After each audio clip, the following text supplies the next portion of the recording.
जय हिंद, वंदे मातरम। स्वागत है आप सभी का फ्री एग्जाम जिन यूट्यूब चैनल पर। दोस्तों, अगर आप क्षमता परीक्षा 3.0 का एग्जाम देने वाले हैं तो ये वीडियो आपके लिए अति महत्वपूर्ण होगी, जिसमें हमने केवल वही प्रश्न शामिल किया है जो किसी न किसी परीक्षा में बार बार पूछे गए हैं।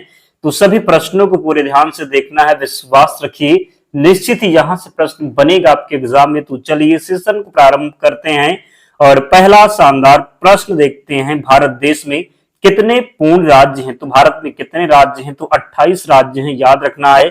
अगला प्रश्न है, भारत का जनसंख्या में सबसे बड़ा राज्य कौन सा है? तो उत्तर प्रदेश। भारत में उत्तर प्रदेश में सबसे अधिक जनसंख्या है। अगला प्रश्न है, क्षेत्रफल में भारत का सबसे बड़ा राज्य कौन सा है? तो राजस्थान हो जाएगा। जनसंख्या में यूपी है और क्षेत्रफल की जब बात करेंगे तो राजस्थान हो जाएगा। अगला प्रश्न है, भारत के अंतिम हिंदू राजा कौन थे? पृथ्वीराज चौहान भारत के अंतिम हिंदू राजा थे। भारत में सर्वाधिक वर्षा किस राज्य में होती है? तो मेघालय में। कहां पर? तो मेघालय में। मुगल वंश की स्थापना किसने की थी? बाबर ने। किसने? तो मुगल वंश की स्थापना की थी बाबर ने, याद रखना है। मुगल वंश का सबसे प्रसिद्ध राजा कौन था? तो अकबर हो जाएगा सही उत्तर। मुगल वंश का सबसे प्रसिद्ध राजा अकबर राइट आंसर है। भारत का राष्ट्रीय चिन्ह क्या है? तो अशोक चक्र है भारत का राष्ट्रीय चिन्ह। भारत के राष्ट्रीय ध्वज का नाम क्या है? तिरंगा हो जाएगा। क्या? तो तिरंगा। अगला प्रश्न है, और जिन प्यारे दोस्तों ने अब तक वीडियो को लाइक नहीं किया है, निवेदन है आप सभी से जल्दी से वीडियो को लाइक कर दीजिए और चैनल को सब्सक्राइब करके डेली हमारे साथ जुड़िए। विश्वास रखिए, अगर आप डेली हमारे साथ जुड़ते हैं तो आपके एग्जाम में एक भी प्रश्न यहां से बाहर नहीं होगा। तो अगर हम आपके लिए इतनी मेहनत करते हैं तो आपका भी कर्तव्य बनता है आप लोग सपोर्ट जरूर करें। जल्दी से वीडियो को लाइक कर दीजिए। पीडीएफ हम आपको टेलीग्राम चैनल पर प्रोवाइड करवा देंगे, तो वहां से ज्वाइन हो जाना। और वहां से अगर आप पीडीएफ से रिवीजन करते हैं तो निश्चित ही सभी प्रश्न आपको याद हो जाएंगे। तो अगला जो प्रश्न है, देश की दूसरी सबसे ज्यादा बोली जाने वाली भाषा कौन सी है? तो बंगाली राइट आंसर होगा। भारत के राष्ट्रपति का क्या नाम है? तो श्रीमती द्रौपदी मुर्मू जी। अगला है, शेरशाह सूरी का मकबरा कहां स्थित है? तो सासाराम में है शेरशाह सूरी का मकबरा। अंग्रेजों के किस कानून को काला कानून कहा जाता है? तो रॉलेट एक्ट कानून को कहा जाता है। रॉलेट एक्ट कब आया था? तो 1919 में। इससे बिना अपील बिना दलील का कानून कहा गया। अगला है, भगत सिंह के साथ किस किस को फांसी दी गई थी? भगत सिंह के साथ जो है किस किस को फांसी दी गई थी? तो राजगुरु व सुखदेव को। किस किस को? तो राजगुरु व सुखदेव को। देश के पहले गृह मंत्री कौन थे? सरदार वल्लभ भाई पटेल देश के पहले गृह मंत्री थे। लोधी वंश की स्थापना किसने की थी? तो बहलोल लोधी के द्वारा लोधी वंश की स्थापना की गई थी। मौर्य साम्राज्य के संस्थापक कौन थे? सम्राट चंद्रगुप्त मौर्य। गुप्त वंश की स्थापना किसने की थी? श्रीगुप्त ने। किसने? तो श्रीगुप्त ने। ताजमहल का निर्माण किसने करवाया था? तो ताजमहल का निर्माण करवाया था 1632 में मुगल सम्राट शाहजहां ने। केदारनाथ मंदिर का निर्माण किसने किया था? पांडवों ने। किसने? तो पांडवों ने। श्री राम ने किस युग में जन्म लिया? तो त्रेता युग में। किसमें? तो त्रेता युग में। बांग्लादेश की राजधानी ढाका है। बांग्लादेश की राजधानी। भगवान विष्णु को कितने पूर्ण अवतार हैं? तो भगवान विष्णु के 10 अवतार हैं। कितने? तो 10 अवतार। हिंदू धर्म के सर्वोच्च गुरु कौन होते हैं? तो शंकराचार्य इसका राइट आंसर होगा। हिंदू धर्म के सर्वोच्च गुरु कौन होते हैं? शंकराचार्य। भारत की पिंक सिटी किसे कहा जाता है? जयपुर को कहा जाता है भारत की पिंक सिटी। भारत की झीलों की नगरी कौन सी है? तो भारत की झीलों की नगरी है कौन सी? तो उदयपुर। क्या हो जाएगा? तो भारत की जो झीलों की नगरी है उदयपुर राइट आंसर होगा। ध्यान रखना है, गलती नहीं करना है। अगला प्रश्न है, सृष्टि का रचयिता किसे माना जाता है? भगवान ब्रह्मा को। भारत की सिलिकॉन वैली किस शहर को कहा जाता है? बेंगलुरु को कहा जाता है भारत की सिलिकॉन वैली। खट्टे फलों में कौन सा एसिड पाया जाता है? Citric acid. फलों का राजा किसे कहते हैं? तो आम को कहा जाता है फलों का राजा। वंदे मातरम गीत किस की रचना जो है किसने की है? तो बंकिम चंद्र चट्टोपाध्याय। भारतीय संविधान में कुल कितनी भाषाएं हैं? तो 22 भाषाएं हैं भारतीय संविधान में। हाईकोर्ट की पहली महिला जज कौन थी? फातिमा बीबी। एमटीएस की फुल फॉर्म क्या है? Mobile telephone service. आईआईटी की फुल फॉर्म क्या है? तो Indian institute of technology. IIT को हिंदी में क्या कहते हैं? तो भारतीय प्रौद्योगिकी संस्थान। एनआईटी की फुल फॉर्म क्या है? तो national institute of technology. Bharat की सबसे पवित्र नदी कौन सी है? तो गंगा नदी हो जाएगा। गंगा का उद्गम कहां से होता है? गंगोत्री से होता है गंगा का उद्गम। बॉलीवुड में शहंशाह किसे कहा जाता है? अमिताभ बच्चन को। भारत का लौह पुरुष किसे कहा जाता है? तो सरदार वल्लभ भाई पटेल। बाल दिवस किसके जन्मदिन पर जो है मनाया जाता है? तो पंडित जवाहरलाल नेहरू के। देश में आपातकाल किसने लगाया था? इंदिरा गांधी के द्वारा देश में आपातकाल लगाया गया था। देश की प्रथम महिला प्रधानमंत्री कौन थी? तो सही उत्तर जाएगा इंदिरा गांधी के साथ क्या होगा? तो इंदिरा गांधी। सिखों के अंतिम गुरु कौन थे? गुरु गोविंद सिंह सिखों के अंतिम गुरु थे। सिखों के प्रथम गुरु कौन थे? गुरु नानक देव जी। प्रथम भारतीय डाक टिकट कब छपा था? तो 15 अगस्त 1947 को। ज्ञानपीठ पुरस्कार किस क्षेत्र में दिया जाता है? साहित्य के क्षेत्र में ज्ञानपीठ पुरस्कार दिया जाता है। मुस्लिम लीग की स्थापना कब हुई थी? तो सन 1906 ईस्वी में। भीमराव अंबेडकर का जन्म कहां हुआ था? मध्य प्रदेश के महू जिले में। भारत की पहली महिला प्रधानमंत्री कौन थी? इंदिरा गांधी। भारत के सबसे पहले राष्ट्रपति कौन थे? डॉक्टर राजेंद्र प्रसाद। किस राज्य को भारत की भूमि कहा जाता है? उत्तर प्रदेश को। भारत के किस राज्य की राजधानी गांधीनगर है? तो गुजरात की राजधानी जो है ये गांधीनगर है। किस भारतीय राज्य की राजधानी कोहिमा है? तो नागालैंड की जो राजधानी है ये कोहिमा हो जाएगा। भारत में कुल कितने राज्य हैं? तो 28 राज्य हैं। किस भारतीय राज्य की राजधानी भोपाल है? मध्य प्रदेश की। किस भारतीय राज्य की राजधानी रांची है? झारखंड। सही उत्तर होगा। किस भारतीय राज्य की राजधानी पटना है? आसाम है। बिहार हो जाएगा। किस भारतीय राज्य की राजधानी जो है शिमला है? तो हिमाचल प्रदेश हो जाएगा। किस भारतीय राज्य की राजधानी भोपाल? तो मध्य प्रदेश बताया ही है हमने आपको। किस भारतीय राज्य की राजधानी इंफाल है? मणिपुर। किस भारतीय राज्य की राजधानी दिसपुर है? तो असम हो जाएगा। किस प्रदेश में पूरे साल वर्षा होती है? तो विषुवतीय प्रदेश में। किस में? तो किस प्रदेश में पूरे साल वर्षा होती है? विषुवतीय में। निम्नलिखित में से कौन सा दर्द का निवारण करता है? तो एनाल्जेसिक हो जाएगा। कटरीना नाम दिया गया है प्रभंजन को। किसे? तो प्रभंजन को। मानव शरीर की सबसे बड़ी मिश्रित ग्रंथि यकृत। राइट आंसर होगा। किलोवाट घंटा एक यूनिट है, तो ऊर्जा का जो इकाई है क्या हो जाएगा? किलोवाट घंटा जो इकाई है किसकी? तो ऊर्जा की है। किसकी? तो ऊर्जा की। मरकरी है तो एक द्रव धातु है। मरकरी जो है एक द्रव धातु है। पहले अविश्वास प्रस्ताव और दूसरे अविश्वास प्रस्ताव के बीच कितना अंतर होना चाहिए? तो 6 महीने का। कितना? तो 6 महीने का। बॉल पेन किस सिद्धांत पर काम करता है? पृष्ठीय तनाव पर काम करता है बॉल पेन।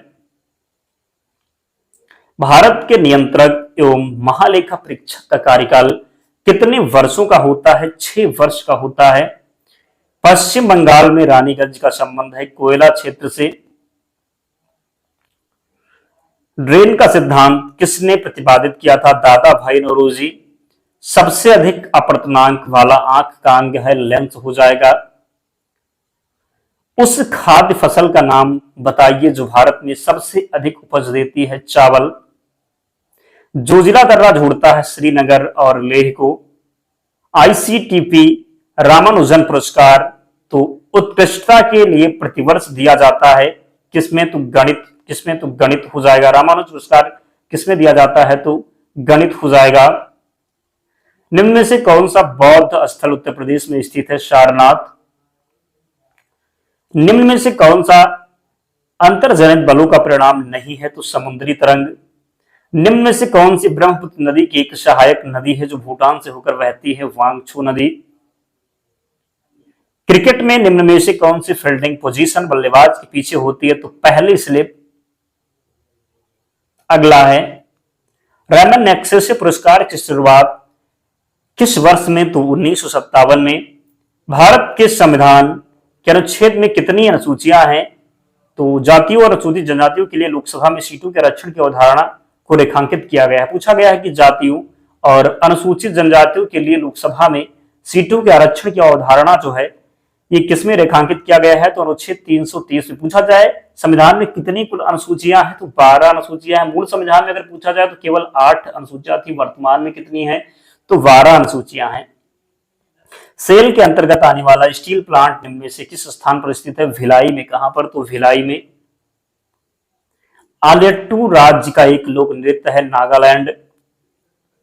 भारत के संविधान के निम्न में से कौन से अनुच्छेद में राष्ट्रपति की अध्यादेशों को घोषित करने की शक्ति निहित है? तो अनुच्छेद 123 में। लसिका लिम्फ सफेद रक्त कोशिकाओं में निर्मित एक हल्का साफ तरल पदार्थ है जो रक्त में हानिकारक है, पराक्रमण करता है, तो क्या हो जाएगा? जीवाणु, जिसको आप बैक्टीरिया भी कहते हैं। स्वामी दयानंद सरस्वती के संबंध में निम्न में से कौन सा कथन असत्य है? तो वो ब्रह्म समाज के संस्थापक थे। ये असत्य एग्जाम में पूछा गया था, 4 ऑप्शन आपके सामने थे। तो अब पूछा जाए कि ब्रह्म समाज की स्थापना किसने की है? तो राजा राम मोहन राय ने। किसने? तो राजा राम मोहन राय ने। पूछा जाए कब की है? तो 1828 में। निम्न में से किसने 1979 में भारत के प्रधानमंत्री मोरारजी देसाई की जो है जगह ली थी? तो चरण सिंह ने। किसने? तो चौधरी चरण सिंह ने। निम्न में से कौन सी ऐसी प्रक्रिया है जिसमें गर्म कम सघन पदार्थ ऊपर की ओर उठते हैं तथा उन्हें ठंडे अधिक सघन पदार्थों द्वारा प्रतिस्थापित किया जो है कर दिया जाता है? तो संवहन हो जाएगा। बुलाक आर्ट कर्नाटक राज्य की क्या है? तो नृत्य कला है। क्या है? तो नृत्य कला है। हैलोजन के एक वाहितम कोष में कितने इलेक्ट्रॉन होंगे? तो 7 इलेक्ट्रॉन। कितने? तो 7। निम्न में से किसे जो है ग्रहीय गति के 3 नियमों की अवधारणा का श्रेय दिया जाता है? तो जोहान्स केपलर को। रिकेट्स के विकास की बात करेंगे। रिकेट्स विकास शरीर के किस अंग में संबंधित है? तो जो है रिकेट्स संबंधित है हड्डियों से। किससे? तो हड्डियों से। चाइना मैन शब्द निम्न में से किस खेल से संबंधित है? क्रिकेट से। भारतीय संविधान का निम्न में से कौन सा अनुच्छेद एक जीएसटी परिषद की स्थापना से संबंधित है? तो अनुच्छेद होगा 279। ये कृष्णदेव राय द्वारा रचित निम्न में से कौन सी पुस्तक राज्य के विषय वस्तु से संबंधित है? तो विषय वस्तु जो होगा ये कौन सी है? तो अमुक्त माल्याद हो जाएगा। निम्न में से कौन से स्थान की समुद्र तट से ऊंचाई जो है सबसे अधिक है? तो रानीखेत। मध्यकालीन भारतीय इस्लामिक वास्तुकला के संदर्भ में पिष्ठक का क्या अर्थ है? तो लंबा प्रवेश द्वार होगा। निम्न में से कौन सी जल में घुलनशील विटामिन है? तो सी है। कौन कौन सी है? तो वी और सी जो है याद रखना। वी और सी जो है ये जल में घुलनशील विटामिन है। पूछा जाए वसा में घुलनशील विटामिन कौन कौन सी है? तो ए डी और ई के। क्या? तो ए डी ई के ये वसा में घुलनशील विटामिन है और जल में वीसी है। निम्न में से कौन सी बीमारी एक परजीवी के कारण होती है? मलेरिया राइट आंसर होगा। अविषारी परतों के किनारों के टकराव द्वारा किसका निर्माण होता है? तो अविषारी परतों के किनारों के टकराव द्वारा पर्वतीय संरचनाओं का निर्माण होता है। एक बात आपसे कहेंगे, आप लोग कमेंट में पूछते हैं कि सर एग्जाम कब होगा। आप खुद से पूछिए कि क्या आपकी तैयारी कंप्लीट है। अगर कल एग्जाम हो जाए तो आपके नंबर जो है अच्छे आएंगे। खुद आप पूछ करके देखिए। तो एग्जाम तो होना है, ये तो निश्चित है। इसलिए मैं आपसे कहूंगा आप निरंतर मेहनत करिए, प्रयास करते रहिए। एग्जाम के चक्कर में मत पड़िए। एग्जाम तो एक दिन होना ही है और बहुत जल्दी ही आपका जो एग्जाम होने वाला है। तो आप लोग निरंतर मेहनत करिए, अपनी तैयारी को कंप्लीट करिए, फिर आप देखिए आपका एग्जाम कब होगा। तो मनुष्य में रक्त का लाल रंग किस हीमोग्लोबिन की उपस्थिति के कारण होता है? तो इरिथ्रोसाइट इसका सही उत्तर होगा। वैसे आपका जो एग्जाम है ये मई में हो जाएगा। प्लानिंग फॉर इंडिया पुस्तक 1934 में किसके द्वारा लिखी गई है? तो सर विश्वेश्वरैया के द्वारा। महाकालेश्वर का ऐतिहासिक मंदिर किस शहर में स्थित है? तो उज्जैन में। कहां पर? तो उज्जैन में। पंडित नेहरू ने किस आधुनिक भारत के मंदिरों की संज्ञा दी थी? तो भारत के बड़े बांधों को। गुरु गोविंद सिंह का जन्म कब और कहां हुआ था? तो 22 दिसंबर 1666 पटना में। संविधान की प्रस्तावना में हमारे देश को क्या नाम दिया गया है? तो इंडिया अर्थात भारत। भारत के किस प्रधानमंत्री को संसद का सामना नहीं करना पड़ा था? तो चौधरी चरण सिंह को। योजना आयोग का अध्यक्ष कौन होता है? प्रधानमंत्री। पूछा जाए योजना आयोग को वर्तमान में क्या कर दिया गया? तो योजना आयोग अब योजना आयोग नहीं है, इसको नीति आयोग कब किया गया था? तो जनवरी 2015 में। पूछा जाए कि नीति आयोग के अध्यक्ष कौन होते हैं? तो वर्तमान प्रधानमंत्री। गांधी जी किसे अपना राजनीतिक गुरु मानते थे? गोपाल कृष्ण गोखले को गांधी जी अपना राजनीतिक गुरु मानते थे। मानव का मस्तिष्क लगभग कितने ग्राम का होता है? 1350 ग्राम का। शरीर में मांसपेशियों की कुल संख्या 639 होगी। ताप्ती नदी गुजरात कौन सी परियोजना है? तो ये काकरापार परियोजना है। सर्वप्रथम इंडिया शब्द का प्रयोग भारत की किस भाषा में किया गया? तो ग्रीक हो जाएगा। इंटीग्रल कोच फैक्ट्री कहां है? तो पेरम्बूर चेन्नई में। भारत के किस जोन में 2 रेलवे जोन का मुख्यालय है? मुंबई होगा। भारत की सर्वाधिक महत्वपूर्ण मिट्टी जलोढ़ मिट्टी। लौह अयस्क खनन क्षेत्र नहीं है तो तलवाड़ा हो जाएगा। सिंधु नदी की लंबाई उतनी है जितनी ब्रह्मपुत्र की है। यह लंबाई कितनी है? तो 2900 किलोमीटर। तानसेन किसके दरबार में थे? अकबर के दरबार में थे तानसेन। मौर्य साम्राज्य के संस्थापक कौन थे? तो चंद्रगुप्त मौर्य। संविधान के किस अनुच्छेद के अंतर्गत वित्तीय आपातकाल की व्यवस्था की गई है? तो अनुच्छेद 360। आगरा का संस्थापक कौन था? सिकंदर लोदी। इंदौर का संस्थापक कौन था? तो अहिल्याबाई। सामान्य नेत्र की रेटिना पर बढ़ने वाला प्रतिबिंब होता है वास्तविक और उल्टा। नेत्र लेंस में समायोजन की क्रिया होती है सिलेरी पेशियों द्वारा। गोदान उपन्यास के लेखक मुंशी प्रेमचंद। अंग्रेजों ने फूट डालो और शासन करो की नीति कब अपनाई? तो 1858 ईस्वी में। बात करेंगे दिल्ली में केंद्रीय सचिवालय के उत्तरी और दक्षिणी खंडों का वास्तुविद कौन था? तो एडवर्ड लुटियंस हो जाएगा। कौन? तो दिल्ली में केंद्रीय सचिवालय के उत्तरी और दक्षिणी खंडों का वास्तविद कौन था? तो एडवर्ड लुटियंस। नई दिल्ली शहर के रूपांकन में कौन शामिल है? तो एडवर्ड लुटियंस और एडवर्ड वेकर हो जाएगा। मार्ले मिल्टो सुधार किस वर्ष में पारित हुआ? तो 1919। बात करेंगे 1909 में। कब? तो मार्ले मिल्टो जो है सुधार वर्ष ये कब पारित हुआ? तो 1909 में। हमने आपको पिछले प्रश्न में बताया था थोड़ी देर पहले कि रॉलेट एक्ट कब आया था? तो 1919 में। मार्ले मिल्टो तो 1909 में। 1857 में किसने इलाहाबाद को आपातकालीन मुख्यालय बनाया था? केनिंग ने। कश्मीर में कनिष्क के शासनकाल में जो बौद्ध संगीति आयोजित हुई थी उसकी अध्यक्षता किसने की थी? वसुमित्र ने। 1857 के विद्रोह की असफलता के बाद बहादुर शाह द्वितीय को कहां निर्वासित कर दिया गया? तो रंगून में। कहां पर? तो रंगून में। मुंबईयान नामक पद शैली का जन्मदाता किसे माना जाता है? बाबर को। अजंता और एलोरा की गुफाएं निम्नलिखित में से किस राज्य में स्थित है? महाराष्ट्र में। 12वीं शताब्दी में कर्नाटक वीरशैव के अनुयायी थे वसवन्ना। 18वीं सदी के स्वतंत्रता सेनानी वीरपांड्या कट्टाबोम्मन किस वर्तमान राज्य से थे? तो तमिलनाडु से थे। कहां से? तो तमिलनाडु से। किसने अंग्रेजों के साथ अलीनगर संधि पर हस्ताक्षर किए? तो सिराजुद्दौला। सूरी राजा को हराकर हुमायूं ने अपना राज्य वापस हासिल कर लिया था। तो सिकंदर सूरी से। किस शासक ने 1191 में मोहम्मद गौरी को पराजित किया? तो चौहान। कौन? तो पृथ्वीराज चौहान। रानी नाइकी देवी को उस महिला के रूप में जाना जाता है जिसने 1178 ईस्वी में किसको पराजित किया था? तो मोहम्मद गौरी को। उड़ीसा के कोणार्क मंदिर का निर्माण निम्न में से किस शासक के द्वारा करवाया गया था? तो नरसिंह देव प्रथम के द्वारा। किसके द्वारा? तो नरसिंह देव प्रथम के द्वारा। सिकंदर ने भारत पर आक्रमण कब किया? तो 326 BC में। मुगल वंश का सबसे प्रसिद्ध राजा कौन था? अकबर था मुगल वंश का सबसे प्रसिद्ध राजा। खानवा का युद्ध कब हुआ था? 1527 में। फतेहपुर सीकरी का निर्माण किसने किया? तो अकबर के द्वारा फतेहपुर सीकरी का निर्माण किया गया। काकरापार परियोजना किस नदी से संबंधित है? तो ताप्ती नदी से संबंधित है काकरापार परियोजना। दोस्तों इतने प्रश्न हैं तो इन सभी प्रश्नों को याद करना है। अगर आप याद नहीं करते तो समझ लीजिए आप खुद के साथ गद्दारी कर रहे हैं। तो याद जरूर करना है और पीडीएफ से रिवीजन करना है। पूछोगे पीडीएफ कहां मिलेगा? तो टेलीग्राम चैनल पर लिंक डिस्क्रिप्शन बॉक्स में, या फिर आप टेलीग्राम पर जाएंगे और सर्च करेंगे फ्री एग्जाम जोन, आपको चैनल मिल जाएगा, ज्वाइन हो जाना। वहां पर आपको सारी पीडीएफ मिल जाएगी। तो जिन्होंने वीडियो को लाइक नहीं किया जल्दी से लाइक कर दीजिए और चैनल को जरूर सब्सक्राइब कर लें। तो मिलते हैं नेक्स्ट वीडियो में, तब तक पढ़ते रहिए, ध्यान रखिए अपना, स्वस्थ और सुरक्षित रहिए। जय हिंद।